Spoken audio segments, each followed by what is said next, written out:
friends, myself Yasser Jaker, back with another video.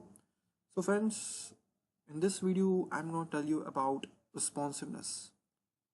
Responsive websites are websites which are compatible to each and every devices. Okay, suppose you have observed that you are using desktop, you are using laptop, you are using tablet, you are using mobile phone.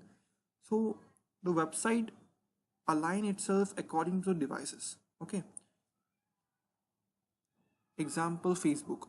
You have gone to Facebook. The layout of Facebook you see in desktop view and in tablet or phone view is quite different.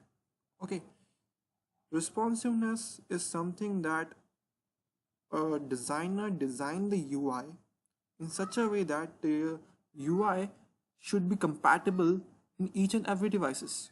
Okay, suppose I am working on a website, and I'll not design the code for each and every device. Okay, I'm working on a website. I'm design the things. I am designed in such a way that the website should be compatible to each and every devices.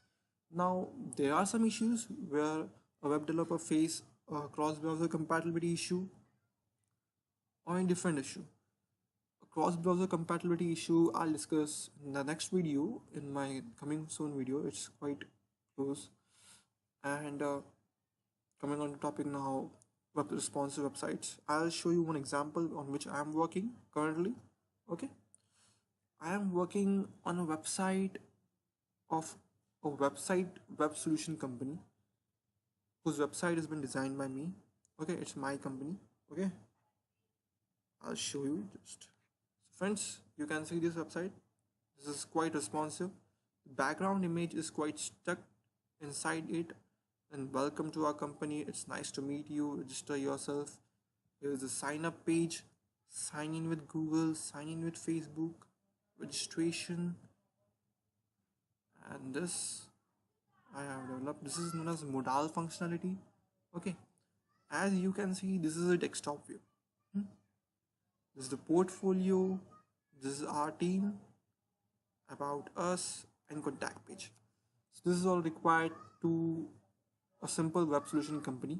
Okay, they just want to show their templates and nothing else. Okay, and they want to keep a track of their data of their customers. Okay, now if I'll inspect this, okay, as you can see, it automatically arrange itself according to the mobile view.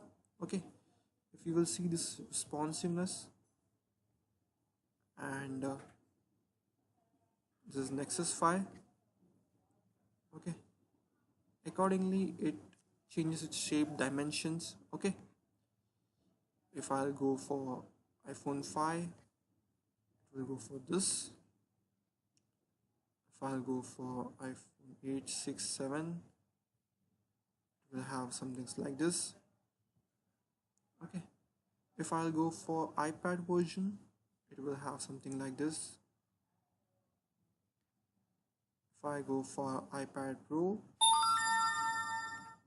it will have something like this. So as you can see, its dimensions are changing automatically. Okay, so friends, if you need the code for this website, the link has been given in my description. You can go to my GitHub and download the whole source code of it, and have a good designs for yourself. And thank you for watching this video. Good luck.